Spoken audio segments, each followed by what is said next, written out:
कि ये भूकंप क्या होता है। अर्थक्वेक, जिसे हम लोग कहते हैं अर्थक्वेक।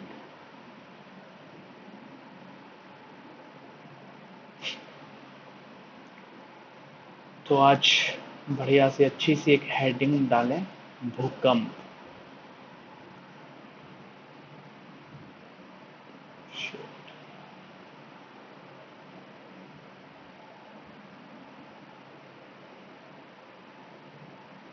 भूकंप,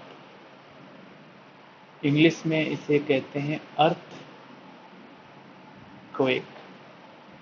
ठीक है, अर्थ क्वेक क्या होता है। सबसे पहले तो हम ये जान लें कि जो भूकंप है ना, ये हमें पता है, ये एक तरह से जो पहले आती थी वो प्राकृतिक आपदा के रूप में आती है ना, प्राकृतिक आपदा, तो पता ही है।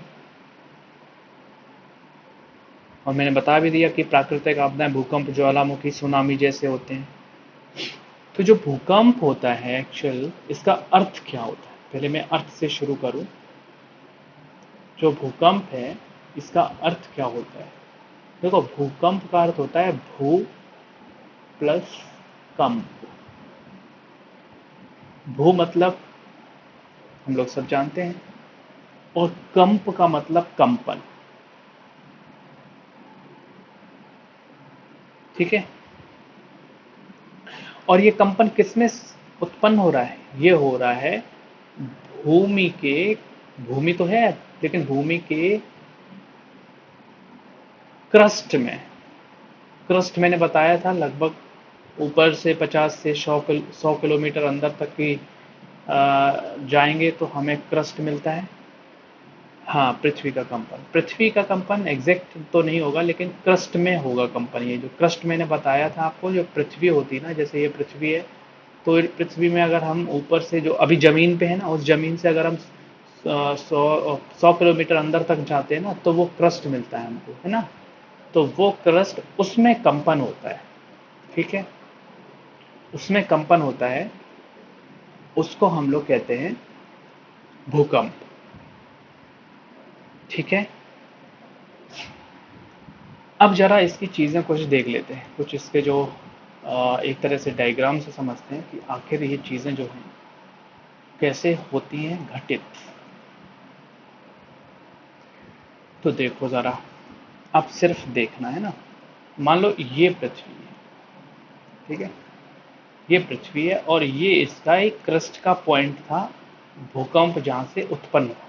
ठीक है, अब जैसे उत्पन्न होगा तो पता है कि वेव्स निकलेंगी, और ये वेव्स बढ़ती जाएंगी, यहाँ पे कम होंगी, यहाँ बढ़ती ही चली जाएंगी, और यहाँ पे ज़्यादा, है ना। तो जहाँ पे ये उत्पन्न होता है, जहाँ पे जमीन के अंदर, भूमि के अंदर, उसे हम लोग कहते हैं फोकस। उसे हम लोग कहते हैं फोकस, फोकस। ठीक है, और इससे अगर हम एक लाइन डालेंगे, बिल्कुल लंबवत लाइन डालेंगे जमीन के ऊपर, अब ये जमीन पे पॉइंट जो बनेगा, इसको हम लोग कहते हैं EP centre. EP centre, clear, यहां तक क्लियर है। समझना, सिर्फ अभी नोट करने की कोशिश मत करना। इसको हिंदी में अगर हम बताएं तो इसको अधिकेंद्र कहते हैं, अधिकेंद्र, एपिसेंट्रिक को अधिकेंद्र, क्लियर। और ये जो होता है ना, इसको उत्केंद्र भी बोल देते हैं कभी कभी, उत्पन्न केंद्रित, उत्केंद्र। इसका एक और नाम हम लोग जो कहते हैं भूकंप के उत्पन्न, उद्गम का केंद्र, भूकंप के उद्गम का केंद्र। भूकंप जो है वो यहाँ पे उद्गम हुआ, भूकंप यहाँ से शुरू हुआ है, और इस शुरू जो हुआ है, हमने उस पर एक लाइन खींची है लंबवत, इमेजनरी, कि मान लो यहाँ पे भूकंप उत्पन्न हुआ, उससे एक इमेजनरी लाइन खींचेगा और वहां से हमें पता चलेगा अच्छा यहाँ पर एपी सेंटर बना देगा, तो इसका ये केंद्र होगा, इसको हम लोग अधिगम कहते हैं। ठीक है, तो यहाँ से एक पॉइंट तुम्हें निकलेगा, पॉइंट ये निकलेगा पहला कि फोकस से,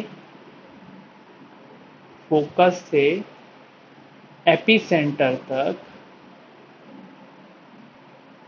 फोकस से एपिसेंटर तक की रेखा का स्वरूप की रेखा का स्वरूप कैसा होता है? स्वरूप कैसा होता है? उत्केंद्र से लेकर अधिकेंद्र तक की जो रेखा है वो कैसा है? बिल्कुल सीधी। तो बिल्कुल सीधी होती है यहां तक रेखा, ठीक है। रेखा का स्वरूप जो होता है वो बिल्कुल सीधा होता है। पहला पॉइंट निकल आया। क्लियर है यहां तक? अच्छा, एक चीज मैं बता दूं, जैसे भूकंप आना, जब भूकंप आता है ना, और भूकंप आने से पहले हम कौन सी गैस, ऐसी कौन सी गैस है कि जो उस वो ऐसी गैस है जो वायुमंडल में बढ़ जाती है, उसकी मात्रा जो है वो वायुमंडल में अगर बढ़ जाए तो हमें पता चल जाता है, एक अनुमान लग जाता है कि अब भूकंप आने वाला है। तो उस गैस का नाम है Rn, इसे लिखते हैं केमिस्ट्री के टर्म में, और इसको पढ़ते हैं रेडॉन, ठीक है। रेडॉन ऐसी गैस होती है जिसकी मात्रा वायुमंडल में अगर बढ़ जाए तो समझ लो कि भूकंप आने के चांसेस बढ़ जाते हैं, ठीक है। तो उससे हम भूकंप आने का पता लगा सकते हैं। क्लियर है यहां तक? ठीक है। अच्छा, क्या होता है कि आप लोगों ने एक नाम सुना होगा, उसका नाम है, मैं पहले एक चीज बता दूं, भूकंप की तीव्रता नापते हैं ना, भूकंप की तीव्रता, जो भूकंप की तीव्रता होती है, ये दो दो रूपों में, मैं एक चीज और करूं, मैं तीव्रता को करके दो चीजें यहां से निकाल दूं। एक तो भूकंप की तीव्रता होती है और एक भूकंप की गहनता होती है। तीव्रता, इंटेंसिटी, ठीक है। तो भूकंप की जो तीव्रता होती है, इसको जो नापा जाता है, जो मापा जाता है, वो मापा जाता है रिएक्टर स्केल में। रिएक्टर स्केल में इसको मापा जाता है, ठीक है। और जो इसकी गहनता होती है वो मर्केली स्केल में मापा जाता है। Mercalli scale. ये दोनों नाम प्री के लिए इंपॉर्टेंट है, तो प्री के क्वेश्चंस आते हैं उसमें ऐसे पूछ सकता है, उल्टा भी दे सकता है, कभी आपको ऐसे पूछ देगा कि बताइए कि भूकंप की गहनता को हम लोग किसमें, भूकंप निम्नलिखित, जो ऐसे क्वेश्चन दे देगा, उसने क्वेश्चन दे कथन दे दिया कि भूकंप जो है निम्नलिखित में से इस भूकंप के बारे में सही है। पहला ऑप्शन दे देगा कि भूकंप की जो तीव्रता होती है उसको मर्केली स्केल में नापते हैं, और दूसरा ऑप्शन जो है कथन दे देगा, उसमें कहेगा कि भूकंप की गहनता जो है वो रिएक्टर स्केल में मापी जाती है। अब विकल्प दे देगा, पहला विकल्प कि पहला सही है, दूसरा विकल्प केवल दो सही है, तीसरा विकल्प एक और दो दोनों सही है, और चौथा विकल्प इनमें से कोई सही नहीं है। तो डेफिनेटली आपको पता चल जाएगा कि इसमें से, पर ये कंफ्यूजन मत करना, रिएक्टर स्केल तीव्रता को मापने के लिए यूज होता है, और मर्केली स्केल जो होती है वो इसकी गहनता को मापने के लिए प्रयोग में लाई जाती है। क्लियर है यहां तक? अभी मैं सिर्फ और सिर्फ फैक्ट बता रहा हूँ, जो बच्चे वनडे एग्जाम्स में जो पूछे जाते हैं उनके बारे में। अब मैं थोड़े रिएक्टर स्केल के बारे में अगर बात करूं, तो जो रिएक्टर स्केल होता है ना, रिएक्टर स्केल, तो इस रिएक्टर स्केल पर पॉइंट्स होते हैं। इस रिएक्टर स्केल पर पॉइंट होते हैं जिसको हम जो डिनोट करते हैं रिएक्टर स्केल को, वो एमएल करते हैं, एमएल से। एम कैपिटल होता है, एल मतलब उसके नीचे होता है, ठीक है। तो इसका मतलब क्या होता है कि ये जो रिएक्टर स्केल होता है इसमें 0 से लेकर 9 पॉइंट्स तक होते हैं। जो इसका मिडिल पॉइंट होता है वो होता है 4। यानी इधर जो आएगा 0 से 4 तक, उसमें जो तीव्रता होगी वो कम तीव्रता की होगी, और कम तीव्रता है तो कम विनाशकारी भी होंगे। क्लियर है? कम विनाशकारी भी होंगे। अब 4 से ऊपर जो होगी वो तीव्रता अगर अधिक है, तो इसका मतलब वो क्या है? अधिक विनाशकारी होंगे।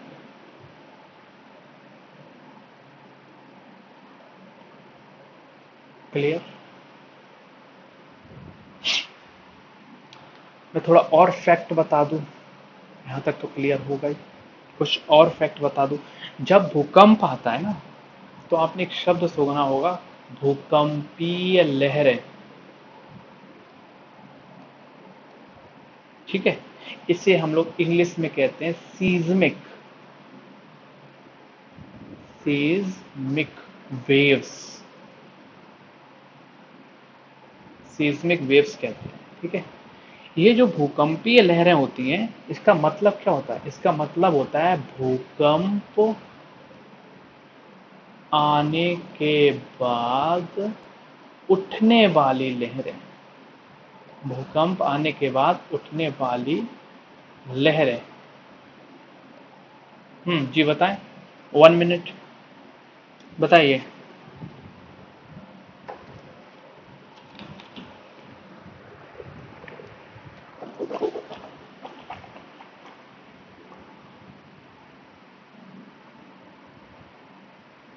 हम्म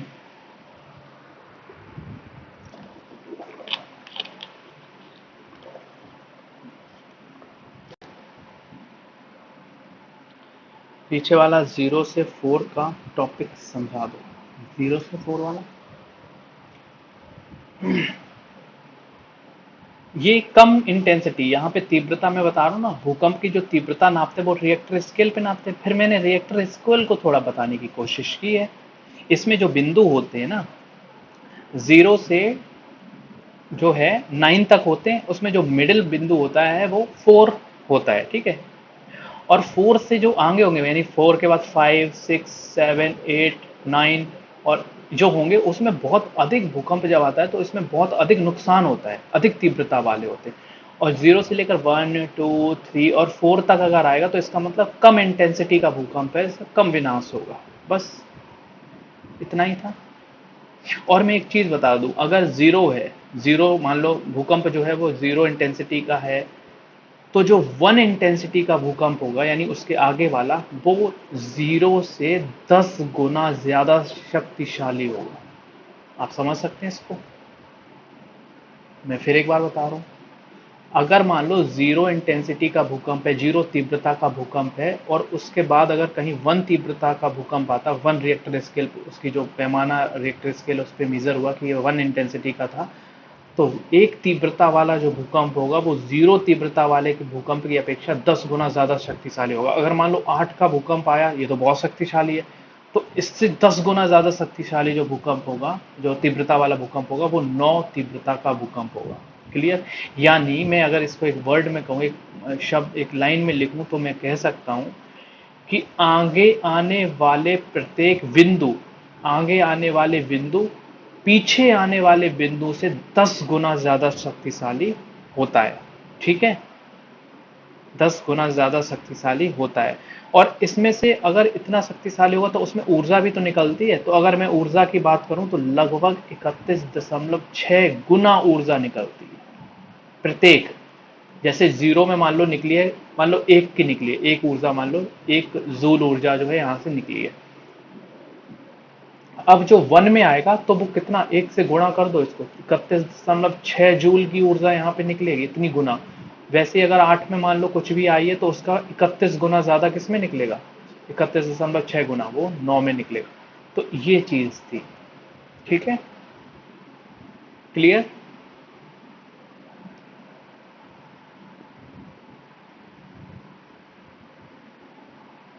ये तो रिएक्टर स्केल पे जो पैमाना दिया गया है वो 0 से 9 दिया गया है।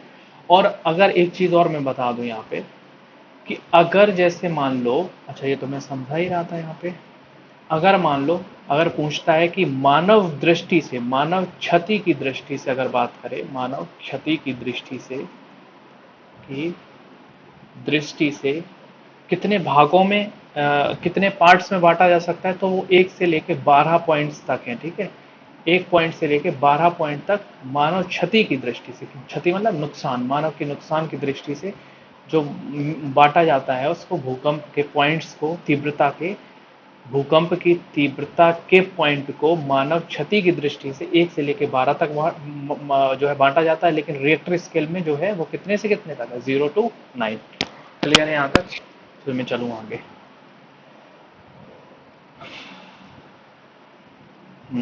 ओके, तो हम लोग बात कर रहे हैं भूकंपीय लहरों के बारे में। क्या होता है कि भूकंप आने के बाद जो लहरें उठती हैं, उनको हम लोग कहते हैं भूकंपीय लहरें। ठीक है, क्लियर है। अब क्या है, इसमें ऊर्जा भी निकलती है। अगर लहरें उठेंगी तो ऊर्जा भी तो निकलेगी, जैसे मैंने भी बताया 31.6 जूल ऊर्जा निकलती है ना। तो जो इसमें ऊर्जा निकलेगी, तो ये जो अच्छा मैं दोनों चीजें हैं, लहरें जो उठती हैं उसमें ऊर्जा भी निकलती है। और अब पता है आपको कि जैसे फोकस, ये फोकस था और ये एपी सेंटर था, तो नुकसान, सबसे ज्यादा नुकसान कहां पे होता है? एपी सेंटर पे। नुकसान जो होगा वो कहाँ होगा? एपी सेंटर पे नुकसान होता है। ठीक है, सबसे ज्यादा जो दुष्प्रभाव पड़ता है इस लहरों का और ऊर्जा का, वो एपी सेंटर पे पड़ता है। क्लियर है यहाँ तक? अब क्या है कि जो लहरें हैं, भूकंपीय लहरें, इनको 3 पार्ट्स में ब्रेक किया गया, 3 पार्ट्स में इनको बांटा जाता है। कौन कौन सी हैं वो भूकंपीय लहरें? तो पहली जो लहर है उसको हम लोग कहते हैं प्राइमरी। प्राइमरी को हिंदी में कहेंगे प्राथमिक। प्राथमिक लहर। ठीक है, इनको कहते हैं प्राइमरी वेव्स। इन्हें पी वेव्स भी कहते हैं, पी वेव्स। ठीक है,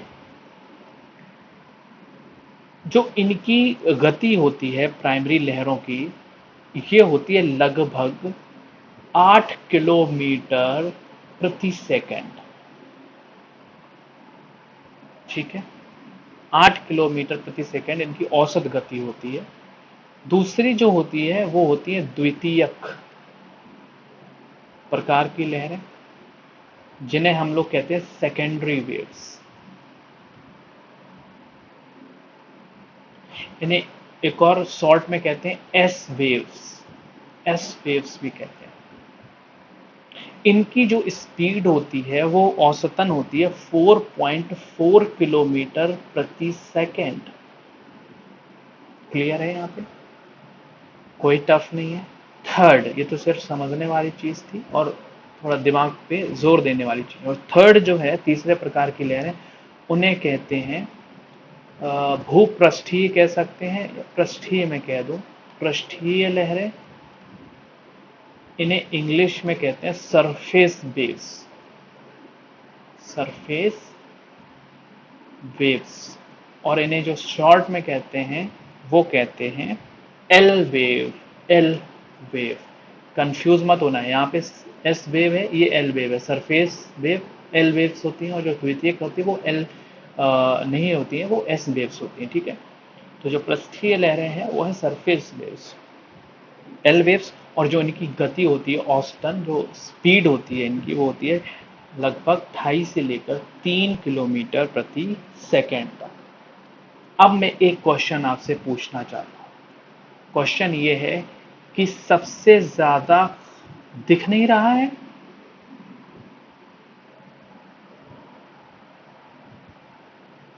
ये तो तुमने जो है, मैं बोल दे रहा हूं, जो पहली है वो प्राथमिक है। ठीक है, वो प्राथमिक है। जो दूसरी है वो द्वितीयक है। हाँ, लास्ट वाला दिख नहीं रहा। ओके ओके, मैं लिख दे रहा हूं। तीसरी है वो है पृष्ठीय लहरें। इन्हें हम लोग एल वेव्स कहते हैं।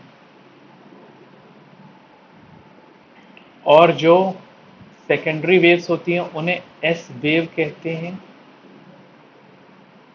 क्लियर? और प्राइमरी वेव को पी वेव्स कहते हैं।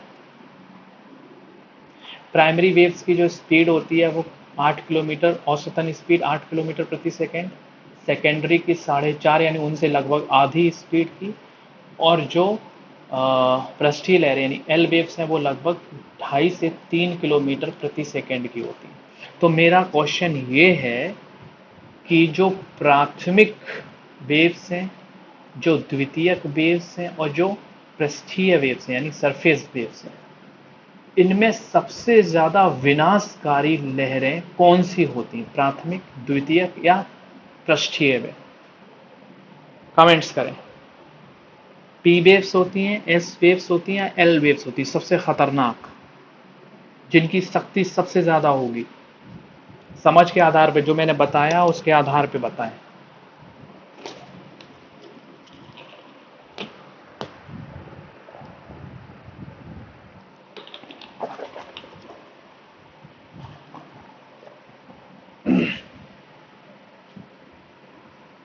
वन। Okay, one. एक लोगों का आंसर वन है। दूसरा व्यक्ति क्या कहता है? Okay okay, one. वन आप लोगों ने डिसीजन लिया होगा 8 किलोमीटर के, मेरे जहां तक मैं अनुमान लगा पा रहा हूं, जो पी वेव्स हैं आप लोगों ने इसलिए लगाया हो क्योंकि ये 8 किलोमीटर की स्पीड से आती हैं। अब जरा मुझे एक चीज बताओ, पृथ्वी ऑलरेडी गति कर रही है, पृथ्वी घूम रही है ना, और मैंने बताया किधर से किधर घूमती है, पश्चिम से पूर्व की ओर घूमती है पृथ्वी। इसकी भी स्पीड है ना, है ना। अब दूसरी चीज है, अब क्या है कि वेव्स आ रही हैं, उनकी भी स्पीड है कि नहीं। एक गोला, क्या किया तुम, जो है पृथ्वी के चारों ओर घूम रहे हो, ठीक है, मान लो गोल गोल घूम रहे हो पृथ्वी पे, कहीं एक जगह खड़े होके कहीं गोल गोल घूम रहे हो, वहीं तेजी से घूमो और स्लो स्लो घूमो, ठीक है।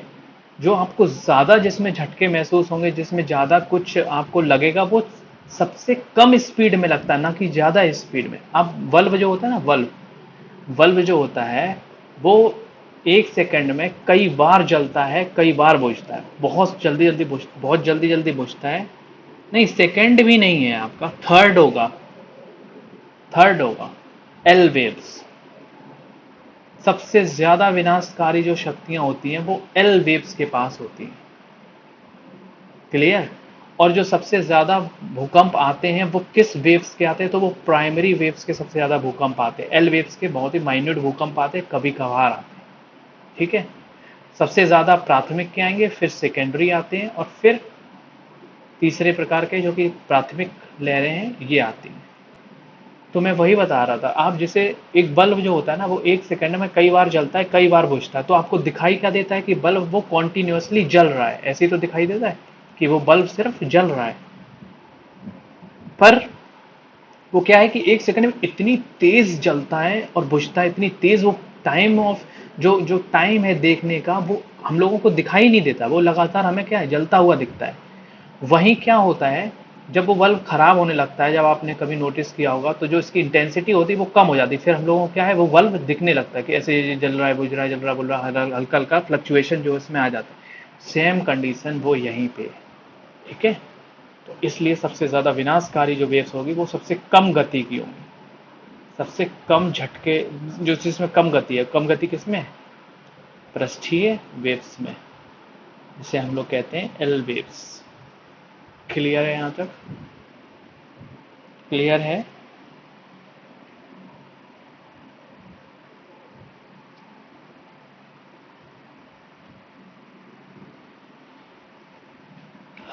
क्लियर है? कोई डाउट है तो पूछो।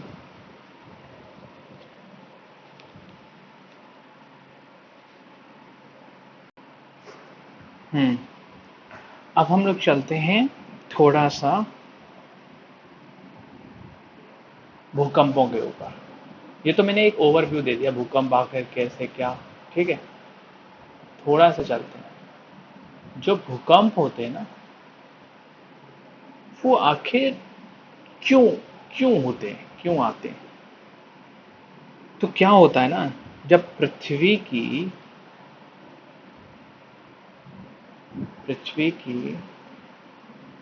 आंतरिक संरचना, पृथ्वी की आंतरिक संरचना का गड़बड़ा जाना, जब पृथ्वी की आंतरिक संरचना गड़बड़ा जाती है, तो जो गड़बड़ा गई संरचना उसको पुनः प्राप्त करने की, यानी पुनः सही करने की, प्राप्त करने की कोशिश करती है। और इन्हीं पुनः प्राप्त करने की कोशिश में क्या होता है, भूकंप जैसी प्राकृतिक आपदाएं आती हैं। जैसे हम एक उदाहरण ले, जैसे शरीर की जब संरचना गड़बड़ा जाती है ना, शरीर की आंतरिक संरचना, ठीक है। जो जो आयुर्वेद है ना, आयुर्वेद एक वेद है, उपवेद जिसे कहेंगे, वेद का एक उपवेद है आयुर्वेद। उस आयुर्वेद में उसका सिद्धांत है आयुर्वेद का, एक कफ, पित्त, बात, ये 3 चीजें बताएंगे। कफ, पित्त और वात, ये तीन चीजों का जब संतुलन बिगड़ जाता है, असंतुलन में कह दूं, असंतुलित हो जाते हैं जब ये तीनों चीजें, तीन चीज में कोई एक चीज भी हो जाए या दो चीज हो जाए, तीनों हो जाए, तो शरीर में विकार आ जाते हैं, शरीर रोग से ग्रस्त हो जाता है। तो हमारी जो इम्यूनिटी होती है ना, वो उस विकार को दूर करने की कोशिश करती है। यानी कफ, पित्त और जो वात है ना, कफ मतलब तो कफ होता है, पित्त मतलब जो हमारे अंदर जो एसिड्स होते हैं, पित्त की थैली आप लोगों ने सुना होगा, तो पित्ताशय बनता है, और वात मतलब हवा होती है। ठीक है, ये तीन चीजें, तो ये जब बिगड़ जाते हैं तो इसमें विकार आ जाता है। तो जो इम्यूनिटी है, हमारा शरीर जो है उस इम्यूनिटी से इस विकार को दूर करने की कोशिश करता है, यानी उसको संतुलन करने की कोशिश करता है। सेम पृथ्वी भी यही करने की कोशिश करती है। तो उस कोशिश में क्या हो जाता है, जो भूकंप और जो नेचुरल कैलेमिटीज हैं वो हो जाती है, जैसे भूकंप है, ज्वालामुखी वगैरह वगैरह आ जाते हैं। तो ऐसे ही मैंने बताया भूकंप आते हैं। तो ये तो हो गई हमारी सिद्धांत, पुराने पुराणों में जो चीज़ें बताएंगे वो शरीर के ऊपर थी। एक्चुअली में इसमें क्या है भूकंप में, तो एक तुमने चीज़ सुनी हो, एक नाम है, जो वैज्ञानिक है उनका नाम है fielding read, Harry fielding read है, मैं ज़्यादा नाम उनका बड़ा नहीं करना चाहता, फील्डिंग रीड। उन्होंने एक जो है भूकंप आने का सिद्धांत दिया कि भूकंप आखिर आते कैसे हैं। भूकंप आने का सिद्धांत दिया उन्होंने, प्रिंसिपल ऑफ अर्थक्वेक हैपेंस, कैसे होते हैं भूकंप, कैसे आते हैं। तो इस सिद्धांत का उन्होंने नाम दिया प्रत्यास्थ, नहीं है, प्रा है, प्रत्यास्थ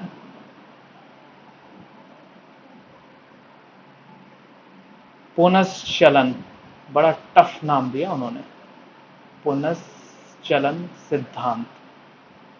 और देखना इसकी इंग्लिश समझेंगे तो हम कहेंगे अरे ये था। इंग्लिश है, प्रत्यास्थ को कहा जाता है इलास्टिक, पुनश्चलन को कहते हैं रिबाउंड, और सिद्धांत theory elastic rebound theory. Elastic समझते हो ना, रबड़ होती है ना, रबड़, वो इलास्टिक बोलते हैं ना उसको। रिबाउंड, इलास्टिक, उस रबड़ को अगर हम खींचेंगे और फिर छोड़ देंगे तो वो वापस अपनी जगह पे आ जाएगी ना, उसको रिबाउंड बोलते हैं। सेम यही चीज पृथ्वी के साथ होती है कि कुछ चीजें पृथ्वी के अंदर होती हैं तो वो बढ़ जाती हैं। मैं आगे पेज पे आ जाऊं, ठीक है। यानी जैसे पृथ्वी के अंदर क्या है, चट्टाने हैं, मैग्मा जिसे कहते हैं, चट्टाने हैं ना, उन चट्टानों में खिंचाव आ जाता है, किसकी वजह से, टेम्परेचर है, प्रेशर है, ये सारी चीजें हैं ना। तो उसकी जो सीमा है, चट्टानों की जो सीमा है, उसमें खिंचाव आ जाता है। अब पृथ्वी उन खिंचाव को वापस करने के प्रयास में या तो क्या करेगी, जैसे रबड़ हमने बहुत तेज खींच दी तो या तो टूट जाएगी रबड़, है ना, और अगर छोड़ देंगे तो वो वापस अपनी स्थिति में आ जाएगी, यानी सिकुड़ जाएगी, सिकुड़न होगी या टूट जाएगी, दो चीजें होंगी। तो टूटेगी तब भी भूकंप आएंगे, सिकुड़ेगी एकदम से तब भी भूकंप आते। तो इन दोनों की वजह से क्या होते हैं उत्पन्न, भूकंप। ये थ्योरी दी थी रीड महोदय ने, Harry fielding read, Harry fielding read, okay. इससे जो है भूकंप उत्पन्न होते हैं। तो आप लोगों को पता चल गया, थ्योरी पता चल गई, भूकंप पता चल गया ना कैसे आते हैं। बताएं जरा, पता चला।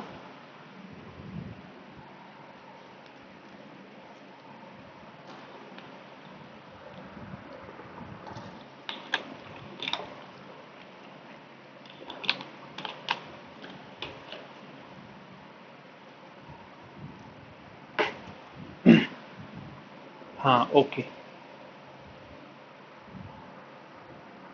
अब हम लोग चलते हैं नेक्स्ट पे। तो यहाँ तक कोई प्रॉब्लम नहीं है। नेक्स्ट में क्या है कि हम लोग देखेंगे जो भूकंप आने के कारण होते हैं, क्या क्या कारण हो सकते हैं भूकंप आने के, वो देखते हैं। Just a moment. हम्म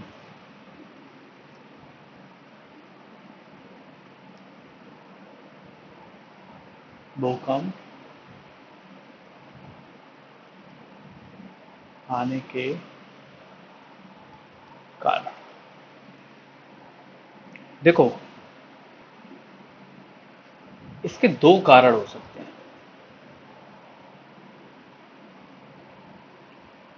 पहला है प्राकृतिक कारण, है ना। दूसरा हो सकता है इसका मानवीय कारण, यानी जो मानवों द्वारा उत्पन्न किए जाते हैं। प्राकृतिक जो कारण होते हैं ना, ये तीव्र भूकंप इससे उत्पन्न होते हैं, याद रखना। इससे जो भूकंप आता है वो तीव्र भूकंप आता है, और जो मानवीय भूकंप आते हैं वो अपेक्षाकृत इस भूकंप से हल्के भूकंप होते हैं।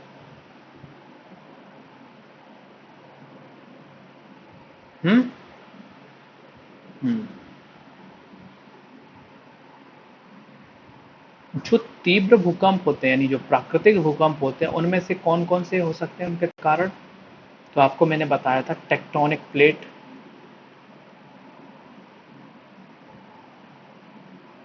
कल ही बताया था ना, जिसमें क्या था, तीन प्लेट की जो थी, एक तो डाइवर्जेंट, ये तो कन्वर्जेंट हो गया, डाइवर्जेंट और ट्रांसफॉर्म। आई होप इसको मुझे रिपीट करने की ज़रूरत भी नहीं है, क्लियर होगा आप लोगों को। आप लोग तो अच्छे बच्चे हैं। दूसरा जो हो सकता है वो है ज्वालामुखी भूकंप। जब ज्वालामुखी फटता है ना, उससे भी भूकंप आते हैं, ठीक है। और तीसरा होता है संतुलन मूलक भूकंप। अभी आपने देखा ना, इलेक्ट्रिक जो इलास्टिक रिबाउंड थ्योरी थी, वो इसी प्रकार का भूकंप है, इसी की बात करते हैं। क्लियर है? ये तीन चीजें, ये तीनों जो है प्राकृतिक है। मानवीय भूकंप कैसे हो सकते हैं? आप लोग खुद से सोचने की कोशिश करें अगर, तो आ जाएगा। जैसे परमाणु परीक्षण जब होता है ना, तब भूकंप हो सकते हैं, उठ सकते हैं। बांध जब बनाते हैं तब भूकंप आते हैं। कि तो बांध बनाने से कहते हो भूकंप आता है, अभी क्लियर करते हैं, अभी आगे चलेंगे तो क्लियर हो जाएगा। ठीक है। तो ये मोटे मोटे जो है प्राकृतिक के हैं उदाहरण, एग्जाम्पल, और ये इसके बांध बनाने के और परमाणु परीक्षण के। इससे मानवीय भूकंप, मानवीय जो है कारण है जिससे भूकंप उत्पन्न होते हैं। क्लियर है यहाँ तक? मैं बात करूं पहले टेक्टोनिक का। टेक्टोनिक मेरे हिसाब से सिर्फ और सिर्फ एग्जाम्पल देने की जरूरत है, सिर्फ बाकी क्लियर हो जाएगा। टेक्टोनिक तो पता ही है ना, इसीलिए तो टेक्टोनिक पढ़ाया था। टेक्टोनिक का जो उदाहरण हो सकता है, टेक्टोनिक, तो जो टेक्टोनिक का उदाहरण हो सकता है वो आप समझ सकते हैं कैलिफोर्निया का भूकंप।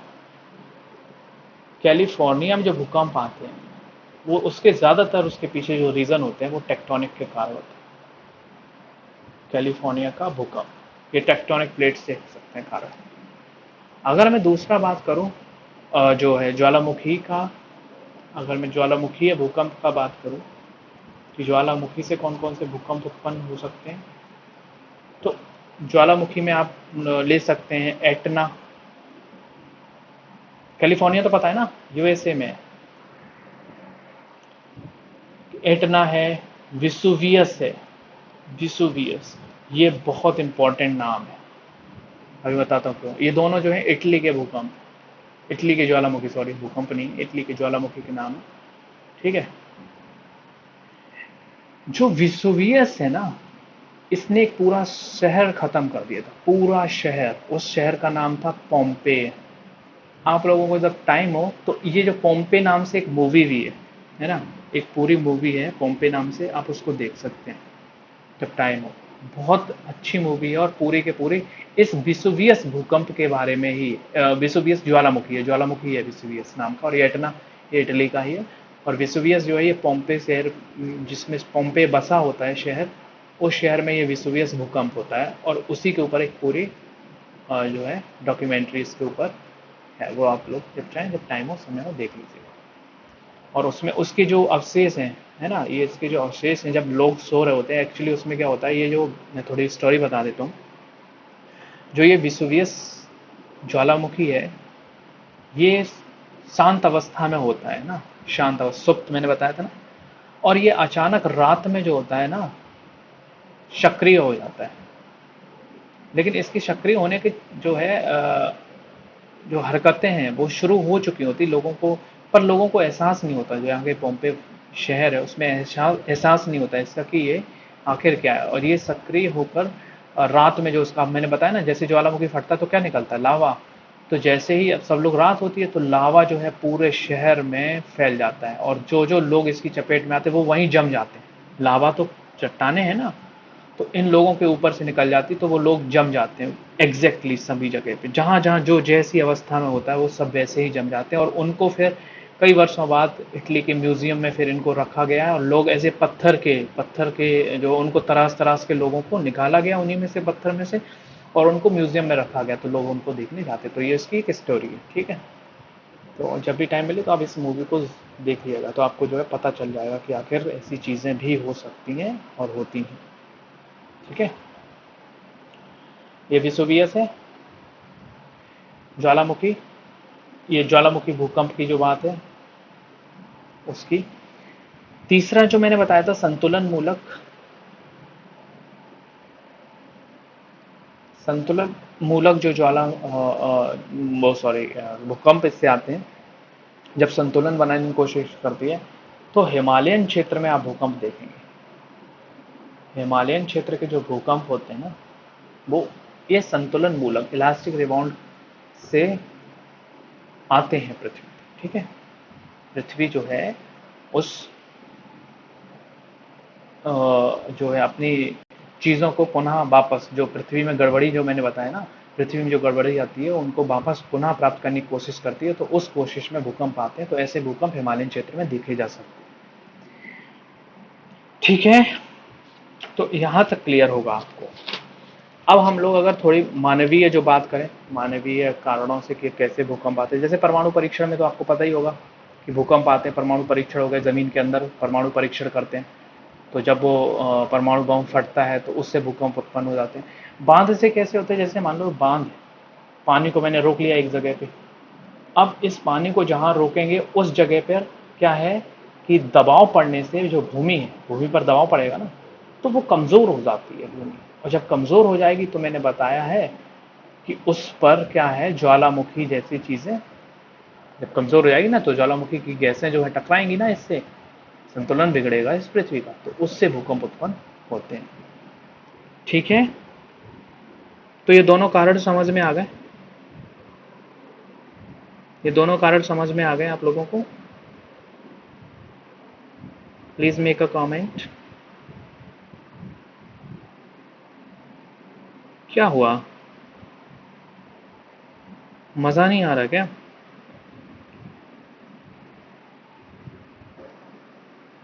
चलो मैं एग्जांपल दे दूं। अच्छा, इसका एक जो बांध वाला है ना, इसका एग्जांपल दे दूं। इसका एग्जाम्पल है एक भूकंप आया था महाराष्ट्र में, महाराष्ट्र का एक भूकंप है, और जो है जगह का नाम है कोयना, कोयना। इस कोयना में भूकंप आया था, और वो भूकंप आया था 1967 में। 1967 में जो भूकंप आया था ये बांध की वजह से ही आया था, ठीक है। ये बांध की वजह से आया था भूकंप, ओके, क्लियर है यहाँ पे। अच्छा, एक चीज और है जहां से भूकंप आ सकते हैं। क्या है कि मैंने एक चीज बताई थी आपको, एक महासागरीय बेल्ट होती है ना, महासागर पट्टी जिसे कहेंगे, पट्टी, प्लेट। एक महासागरीय प्लेट, जैसे प्रशांत की ले लो प्लेट। क्या दिखाऊं लाइव भैया, क्या देखना चाहते हो, पोम्पे मूवी? पोम्पे मूवी देखना चाहते हो? हाँ, सही है। सुन लो नेक्स्ट है, ये सुन लो पहले। एक, जैसे मैंने जो प्लेट्स बताई थी, तो प्रशांत की अगर हम प्लेट ले लें एक, और एक उससे जो पास में लगती है प्लेट उसका ले लें, ठीक है। तो जो ये दोनों प्लेट, ये जो प्लेट है ये तो एक प्रशांत यानी महासागरीय पट्टी हो गई, और ये वाली जो प्लेट है ये महाद्वीपीय प्लेट है। सुन लो, बहुत इंपॉर्टेंट चल रहा है ना। अच्छा, कोयना वाला भूकंप। हाँ ठीक है, आप लोग देख लीजिएगा ना उसको सर्च करके। देखो, एक महासागरीय प्लेट हो गई और एक दूसरी महाद्वीप की प्लेट हो गई। ये जो दोनों प्लेटें जहाँ पे मिलती हैं ना, ये जो मिल रही ना, उस जगह को हम लोग कहते हैं, जो दोनों प्लेटें मिलती हैं इस जोन को, इस जगह को हम लोग कहते हैं subduction. Subduction. Subduction. SUVDUCTION, subduction zone कहते हैं इसको। इस सबडक्शन जोन में भी भूकंप आते हैं। आपको पता है ना, प्लेट मिली है यहाँ पे, प्लेट टेक्टोनिक होगी ना, तो इसकी वजह से भूकंप आते हैं यहाँ पे। क्लियर है यहाँ तक? अगर ये रगड़ रहे हैं ना एक दूसरे से तो भूकंप आएंगे, टकरा रहे हैं तो भूकंप आएंगे, और जब एक दूसरे से डाइवर्जेंट मोशन हो जाएंगे तो यहाँ ज्वालामुखी बन जाते हैं। कारण तो यही है। आप लोगों को पता चला? अच्छा, इसका हिंदी में बता दो, तो प्रविष्ठन क्षेत्र भी कहते हैं। प्रविष्ठन क्षेत्र। प्रविष्ठन क्षेत्र। ओके, तो यहां तक आई थिंक क्लियर होगा आप लोगों को। कोयना में भूकंप, ओके क्लियर। हम्म। तो यहां तक आप लोगों को मेरे हिसाब से, जहां तक मुझे लगता है, तो क्लियर होगा। भूकंप से थोड़े नुकसान देख लें कि कौन कौन से नुकसान होते हैं। भूकंप से नुकसान देख लेते हैं। भूकंप से तो क्या, तो नुकसान ही होते होंगे, फायदे कौन से होते हैं? एक्चुअली मैं बता दूं आप लोगों को, फायदे भी होते हैं भूकंप से, है ना। तो मैं भूकंप के नुकसान की बात करूं पहले, तो फिर फायदों की बात करेंगे। तो नुकसान अगर हम पहले देखें तो आप लोग खुद से बताओ मुझे। जैसे माइनिंग जो होती है ना, खदान, खदानें हैं, तो खदानों में पानी भर जाता है। अब आप लोगों को पता होगा, खदानों में लोग काम करते हैं, तो उनको नुकसान हो सकता है, खदानों में पानी भर सकता है। आग लग सकती है ना, आग लग सकती है, बिल्डिंग्स गिर जाती हैं, सुनामी आने में मदद होती है। आपको पता है, अगर यही भूकंप जो जमीन पे आने की बजाय ये पानी में आ जाए या समुद्र में आ जाए तो क्या है, सुनामी आ जाएगी। और सुनामी आ जाएगी तो लहरें बहुत ऊंची ऊंची उठेंगी, उठने लगेंगी ना, तो बाढ़ भी आ जाती है ना। किनारे, इसके जो समुद्र के किनारे जो बसे रहते हैं क्षेत्र, उन क्षेत्रों में बाढ़ आ जाएगी।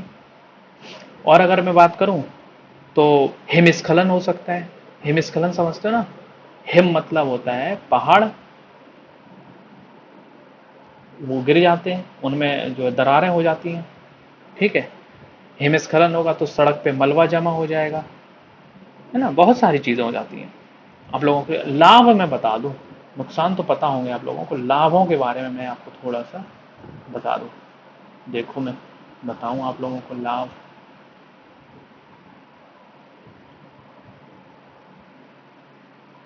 देखो, पहला लाभ ये है कि पर्वत बन जाते हैं, पर्वतों की उत्पत्ति हो जाती है। खदान क्या होता है? खदान मतलब माइन। आप लोगों ने देखा ना, कोयला जो होता है ना, कोयला जैसे चट्टान कोयले की होती है, उसको खोदते हैं और गड्ढे होते चले जाते हैं। आप लोगों ने शायद एक मूवी देखी हुई, KGF, है ना, KGF देखी ना? KGF में खदान दिखाई गई है, सोने की खदान, कोयले की खदान, है ना। एक्चुअली KGF जो है ना, वो रियल में दक्षिण भारत में, जिसका फुल फॉर्म है कोलार गोल्ड फील्ड। किसकी फील्ड है? गोल्ड की है, सोने की खदान है वहां पे, ठीक है। तो उसी के ऊपर ये वही होती है। अब जो मतलब जो गड्ढे जैसे हो जाते, गड्ढे नहीं, उसमें गुफा जैसी हो जाएंगी, तो उसको हम लोग खदान बोलते हैं, और वो अंदर तक खुदाई होती है खदानों में, माइनिंग कहते हैं उसे इंग्लिश में। पर्वतों की उत्पत्ति होती है पहले, तो इससे ये समझो।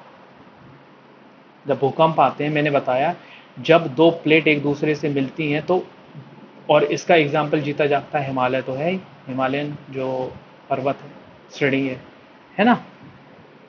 और अगर इससे हो जाएगा तो पता हो क्या फायदा होगा? जब पर्वत बनते हैं, लिंक भेज देना किस पे, देख आज के, पढ़ लो, है ना, इधर ध्यान दे लो।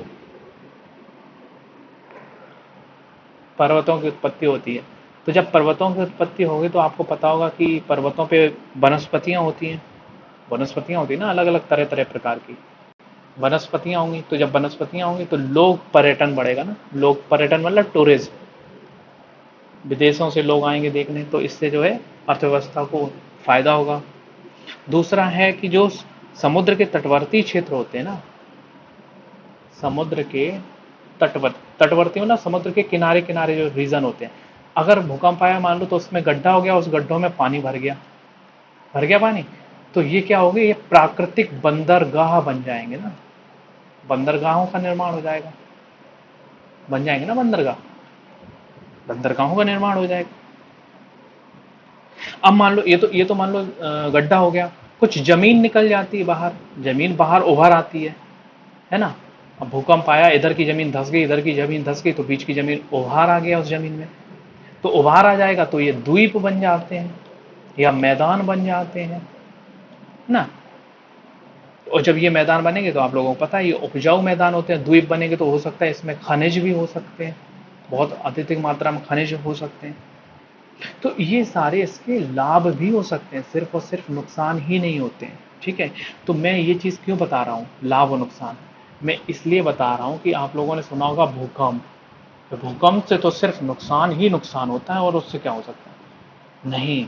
जब भी कोई चीज़ होती है तो उसमें दोनों पक्ष होते हैं, उसके नुकसान भी होता है, उसमें लाभ भी होते हैं। हालांकि लाभ इसमें कम होते हैं, नुकसान ज़्यादा होते हैं, तो हम लोगों का ध्यान सिर्फ और सिर्फ नुकसान पे ज़्यादा चला जाता है।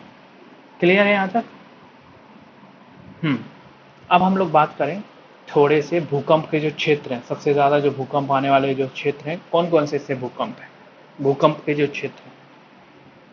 मतलब मैं एक हेडिंग डालूं, एक हेडिंग नहीं, मैं एक बढ़िया सा पॉइंट बनाऊं और उस पॉइंट का नाम होगा पूरी दुनिया में बात करूं। मैं इंडिया को भी बाद में लूंगा, पहले मैं पूरी दुनिया को ले लूं, पूरी दुनिया में भूकंपीय क्षेत्र की बात करूं। सबसे ज़्यादा भूकंप जो भूकंपीय क्षेत्र है ना, वो कहाँ कहाँ पे भूकंप है पूरी दुनिया में, सबसे ज़्यादा कहाँ भूकंप है। तो पहला जो क्षेत्र अगर हम लें, आप लोग एक खुद से कॉमन सेंस लगाने की कोशिश करो, खुद से कॉमन सेंस लगाने की कोशिश करो, मैंने कुछ बताया था,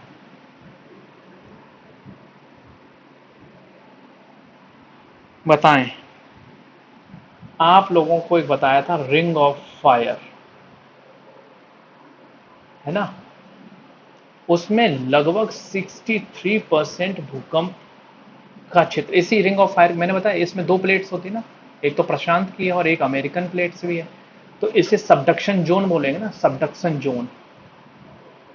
सबडक्शन जोन में 63% जो भूकंप होते हैं वो इसी क्षेत्र में आते हैं, प्रशांत और अमेरिका के जो क्षेत्र हैं, प्रशांत महासागर और अमेरिकन जो प्लेट है उनके बीच के जो क्षेत्र हैं उनमें सबसे ज्यादा भूकंप आते हैं, 63% में बता रहा हूँ, अकेले भूकंप। दूसरा कहाँ पे भूकंप आते हैं, जो नवीन पर्वत हैं, नए नए पर्वत हैं, नवीनतम जो पर्वत बने हैं, मोड़े जहाँ पे हैं, तो नवीनतम पर्वत आपको पता है हिमालय सबसे नवीन पर्वत है, नया पर्वत अगर हम कहें तो हिमालय जो पर्वत है सबसे नया पर्वत है, तो यहाँ पे आपको भूकंप देखने को मिलते हैं, क्योंकि मैंने क्या बताया था जो नए पर्वत है उनमें लगातार वो बढ़ते चले जा रहे हैं, विस्तार होता चला जा रहा है ना, तो इनकी वजह से भी भूकंप आते हैं इन क्षेत्रों में। तीसरा हम कह सकते हैं जहाँ पे भूकंप बहुत ज़्यादा, सॉरी ज्वालामुखी जहाँ पे सबसे ज़्यादा आते हैं, वो कहाँ है, रिंग ऑफ फायर है ना, ज्वालामुखी जहाँ पे सबसे ज़्यादा आते हैं वहाँ पे भी भूकंप आते हैं, आते हैं ना। तो इसको हम नाम दे सकते हैं, इस पूरे जोन को नाम दे सकते हैं प्रशांत।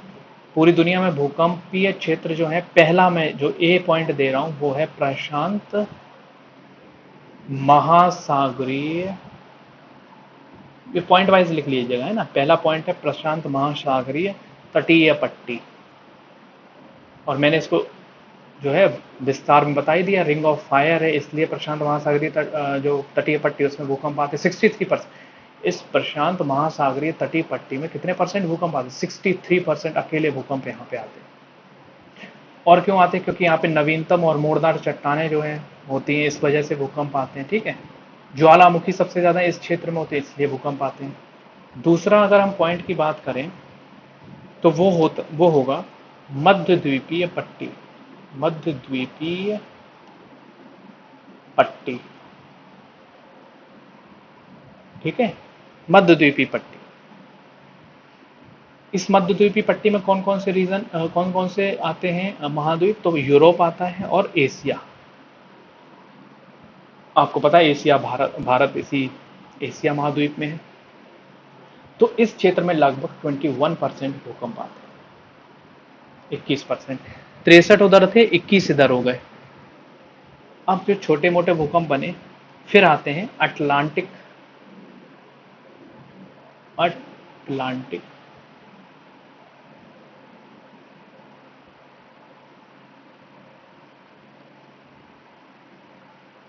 महासागरीय पट्टी।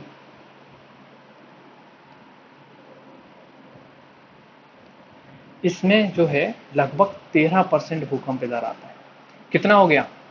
63 प्रशांत महासागरीय पट्टी, 21% महाद्वीपीय पट्टी, 13% अटलांटिक महासागरीय पट्टी। अगर इसमें जोड़ देंगे 3 3 6 1 7, 6 2 8 1 9, लगभग 97%। और जो चौथा जोन होगा वो होगा पूर्वी अफ्रीका क्षेत्र, पूर्वी अफ्रीका की पट्टी। ठीक है, तो इसमें जो है लगभग लगभग बहुत छोटे छोटे भूकंप आते हैं और बहुत कम भूकंप आते हैं, यानी सबसे कम भूकंप इस क्षेत्र में आते हैं। तो आप लोगों ने देख लिया किन किन जोन में सबसे ज़्यादा भूकंप आते हैं। पूरी दुनिया में अगर हम बात करें तो सबसे ज़्यादा भूकंप प्रशांत महासागरीय पट्टी में आते हैं। क्यों आते हैं? क्योंकि यहाँ पे रिंग ऑफ फायर बनता है, नवीनतम चट्टाने हैं, ज्वालामुखी सबसे ज़्यादा होता है। क्लियर? ऊपर ऊपर क्या? ऊपर क्या? फिर दूसरा जो है महाद्वीपीय पट्टी, जिसमें यूरोप और एशिया आते हैं, जिसमें लगभग 21% भूकंप आते हैं। उसके बाद जो अटलांटिक रीजन है उसमें लगभग 13% भूकंप आते हैं। ठीक है, और मैंने बताया ना सबसे ऊपर यानी 63%, तो सबसे तीव्रता वाले, तीव्रता मतलब जो 8 9 के आसपास जो भूकंप आते हैं वो उसी जोन में आते हैं। ठीक है, दिख नहीं रहा? कौन सा नहीं दिख रहा यार? सब तो दिख रहा है इसमें। महाद्वीपीय पट्टी इसमें लिखा है, और मैं बोल भी तो रहा हूँ ना साथ साथ, आप लोग सिर्फ लिख रहे हो क्या? सुन लोगे तो आप लोगों को क्लियर हो जाएगा। ऐसे लिखना है तो मुझे बता दो, तो मैं पॉइंट्स भेज दिया करूंगा रोज, एक कॉपी के पन्ने जो हैं, क्लियर हो जाएगा। बुक्स के कुछ भेज दिया करूंगा। मैंने बताया ना सबसे ज्यादा जो भूकंप, सबसे तेज भूकंप आते हैं वो महासागरीय पट्टी में आते हैं। उसके बाद जो महाद्वीपीय पट्टी जिसमें एशिया और यूरोप है उसमें 21% भूकंप आते हैं, कम थोड़ी तेजी के भूकंप होंगे इसमें। ठीक है, उसके बाद अटलांटिक महासागरीय पट्टी, उसमें लगभग 13% भूकंप आते हैं। सबसे छोटे भूकंप, हल्के भूकंप पूर्वी अफ्रीका की पट्टी में आते हैं। क्लियर है यहाँ तक? अब हम लोग भारत की बात करते हैं, अपने इंडिया की।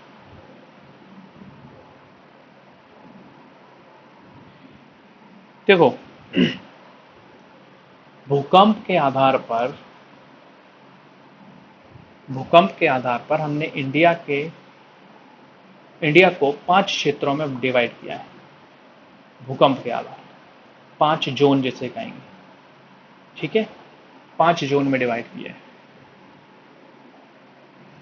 मैं उल्टा लेके चल रहा हूं, याद रखना मैं उल्टा लेके चल रहा हूं। सबसे पहले जोन 5 ले रहा हूं, जोन 5। तो जोन 5 मतलब सबसे अधिक तीव्रता वाले भूकंप यहां देखने को मिलेंगे, अधिक तीव्रता वाले। ये 5 जोन है। ठीक है, मैं उल्टा चलूंगा, zone 5, zone 4, zone 3, zone 2, zone 1, इस टाइप में चलूंगा, है ना। तो अधिक से कम की ओर चलूंगा, कहने का मतलब ये। तो अधिक तीव्रता जो है ये क्षेत्र होंगे, अधिक तीव्रता वाले क्षेत्र इसमें होंगे। और आपको मैं बता दूं, आप लोग खुद से बताने की कोशिश करो सबसे ज्यादा भूकंप भारत में कहां पे आएंगे तीव्रता वाले। क्लियर करो जल्दी से। इसमें जो है अधिक तीव्रता, क्या हुआ भाई, समझ में नहीं आ रहा कि टफ हो रहा थोड़ा?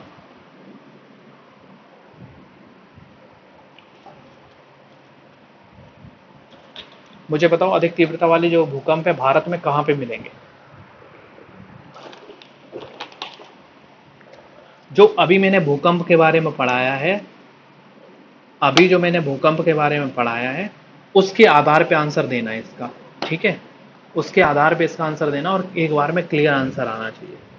मैं क्षेत्र पूछ रहा हूं, आपने अगर समझ लिया होगा पीछे वाला, और मजाक में लगे रहे होगे केजीएफ दिखाओ और ये करो वो करो, तो शायद है कि नहीं दे पाएंगे फिर आंसर, है ना। और समझ गए होगे तो डेफिनेटली दे देंगे। समुंदर के किनारे वाले क्षेत्रों में, समुद्र के किनारे वाले क्षेत्रों में सबसे तेज भूकंप आएंगे। गुड। किस आधार पे बता रहे हो भैया? अभी मैंने बताया सबसे ज्यादा जो भारत में अगर हम बात करें तो भूकंप मिलेंगे आपको हिमालयन क्षेत्र में। क्यों मिलेंगे? क्योंकि ये जो हिमालय है ना, ये नवीनतम पर्वत है। क्लियर है? नवीनतम पर्वत, ठीक है। इसके साथ साथ हिमालयन क्षेत्र में अगर हम बात करें तो उत्तराखंड, हिमाचल प्रदेश, और कॉर्नर पे चले जाएंगे तो नॉर्थ ईस्ट। नॉर्थ ईस्ट तो पता होगा ना, उत्तर पूर्वी जो भारत है जिसमें 7 स्टेट है वो। उसके बाद अगर हम आएंगे तो अंडमान एंड निकोबार क्षेत्र आएगा इसी में, ठीक है। तो ये सारे जो है जोन 5 के, ठीक है। जोन 5 में सबसे ज्यादा तीव्रता वाले भूकंप आते हैं। अब आपको मैं तीव्रता भी बता दूं, 9 mm प्लस के भी भूकंप होते हैं यहाँ पे। 9 मैंने बताया ना, 9। तो 9 से भी प्लस के भूकंप इस क्षेत्र में देखने को मिलते हैं। सेकेंड पॉइंट, जोन 4, यानी अधिक तीव्रता। ये वाले तो हमें ऐसा लिख दूं यहाँ पे, बहुत अधिक तीव्रता वाले में लिख दूं, ठीक है। अब मैं लिख रहा हूं अधिक तीव्रता। यहां बहुत अधिक तीव्रता थी, अब है अधिक तीव्रता। अधिक तीव्रता वाले क्षेत्र। तो अधिक तीव्रता वाले क्षेत्र कौन कौन से हो सकते हैं? इसमें आ जाएगा उत्तर भारत का मैदान। उत्तर भारत का मैदान, उसमें कौन कौन से क्षेत्र आ जाएंगे उत्तर भारत के मैदान में? तो आपके दिल्ली आ जाएगा, चंडीगढ़ आ जाएगा, है ना, चंडीगढ़ आ जाएगा। इसके साथ साथ जो है यूपी आ जाएगा हमारा, है ना। यूपी भी इसी में, इसी जोन में आता है, जोन 4 में। अब मैं नेक्स्ट बात करूं जोन 3 की। इसमें होगा सामान्य तीव्रता वाले। मैं जोन जो 4 बताया उसकी मैं तीव्रता बता दूं, लगभग लगभग यहाँ पे 8 mm के आसपास के जो भूकंप मिलते हैं, ठीक है। जोन 3 की मैं बात करूं तो सामान्य तीव्रता वाले होते हैं, और इस सामान्य तीव्रता में, सामान्य तीव्रता यानी कितने हो सकते हैं? सामान्य तीव्रता का मतलब 7 mm के आसपास, 7 ले लूंगा, ठीक है। तो क्या हो सकता है कि इसमें ml है, mn नहीं, ml होगा। मैंने सॉरी मैं ml मैंने बताया ना, तीव्रता को हम लोग ml में मेजर करते हैं, रिएक्टर स्केल ml। क्लियर? तो 7 ml। तो इसमें जो है आपको मिल जाएंगे, जैसे गोदावरी का क्षेत्र है, अरब सागर है, यानी पश्चिमी जो घाट मिलेगा ना, पश्चिमी, जैसे ये हिमालय है ना, ये हिमालय, तो इधर वाला जो क्षेत्र होगा इधर। अच्छा, लास्ट में मैं एक इंडिया का मैप बना के आप लोगों को क्लियर कर दूंगा, है ना। इंडिया का मैप बना के उस पर जो है सारे क्षेत्र को बता दूंगा, तो ज़्यादा क्लियर हो जाएगा। अभी आप लोग समझ लो, पश्चिमी घाट, पश्चिमी घाट पर जोन 3 में आ जाएगा।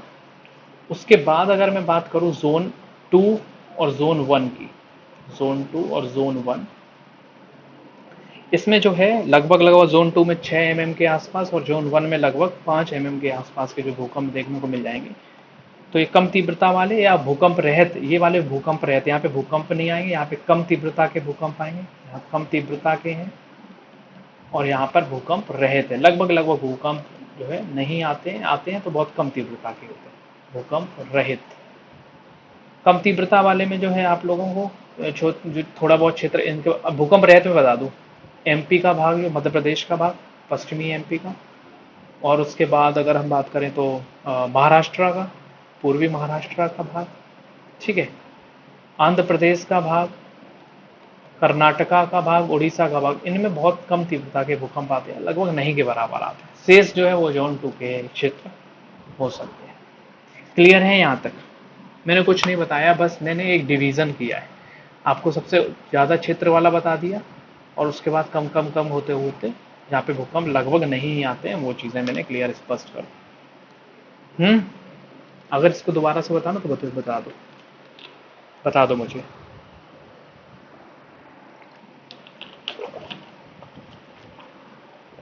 हम्म।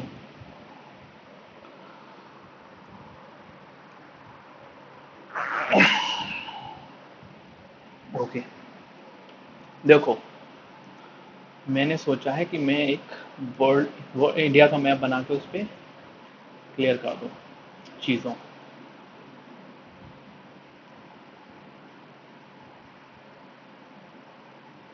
अरे नहीं बताना, आपको तो समझ में आ गया, लेकिन औरों को भी तो समझ में आना चाहिए कि मतलब हमें आ गया बस, है ना, दूसरों को नहीं आना चाहिए। ऐसी स्वार्थ भरी चीज़ें नहीं होनी चाहिए।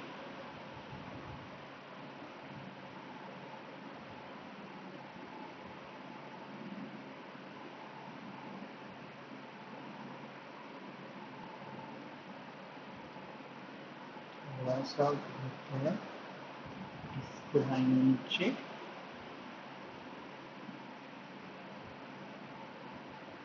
ओके, हिमालय में कहाँ-कहाँ आते हैं यूकेएचपी और अ, हाँ, हाँ, अंडमान निकोबार है तुम्हारा, नॉर्थ ईस्ट भी तो हिमालय का क्षेत्र है। मैं आ रहा हूँ, उसी पे आ रहा हूँ, उसी में आ रहा हूँ। Very good, very good, very good. Okay, मैं उसी पे आ रहा हूँ। देखो, ये जोन जो है ना, ये वाला, ये पूरा हिमालय आता है ना इसमें, ये पूरा हिमालयन क्षेत्र आता है। ये अपर हिमालय, ये लोअर हिमालय, और ये लोअर हिमालय, ये मिडिल हिमालय, ठीक है। तो इसमें ये सारे क्षेत्र आ जाते हैं, और हिमालयन का ही एक रीजन, ये जो अंडमान निकोबार होता है ना, ये हिमालय का ही भाग है, ठीक है। तो जो मैंने रेड से किया है, ये जोन 5 है, जोन 5। हिमाचल प्रदेश, उत्तराखंड, ठीक है, हिमालयन क्षेत्र तो है ही, नॉर्थ ईस्ट, अंडमान निकोबार। अब मैं जो दूसरे पेन से बना रहा हूँ, यानी थोड़े ब्लैक से मैं बना दे रहा हूँ। इस ब्लैक में जो है जोन 4 आएगा। जोन 4 जो है वो नीचे वाला क्षेत्र ले लो, जहाँ पे मैंने ये चीज़ किया है ना, जिसमें यूपी वगैरह और दिल्ली वगैरह आ जाएंगे, ये जोन 4 हो जाएगा। मैं थोड़ा ब्लू वाला ले रहा हूँ, इसमें जोन 3 है, पश्चिमी घाट इधर, ठीक है, और नर्मदा नर्मदा नर्मदा का क्षेत्र थोड़ा सा इधर वाला रीजन, ठीक है। तो ये जोन, मैंने वो नहीं किया, इसको जोन 3 करेंगे, और इसको जोन 4 कर देंगे, ठीक है। अब जोन 2 की बात करें अगर हम, तो जोन 2 में आपको हल्का सा येलो कर दूं मैं, तो जोन 2 लगभग ये वाले रीजन जो बच रहे, जोन 1 और जोन 2 मैंने कर दिया ना, इन रीजन्स में बहुत कम भूकंप आते हैं। ये आपके जोन 2 और 1, आपको मैप से क्लियर पता चल गया होगा चीज़ें, कौन से रीजन में ज़्यादा आता है तेज़, कौन से रीजन में कम आता है, किस में बहुत कम आता है, ठीक है। Is it clear?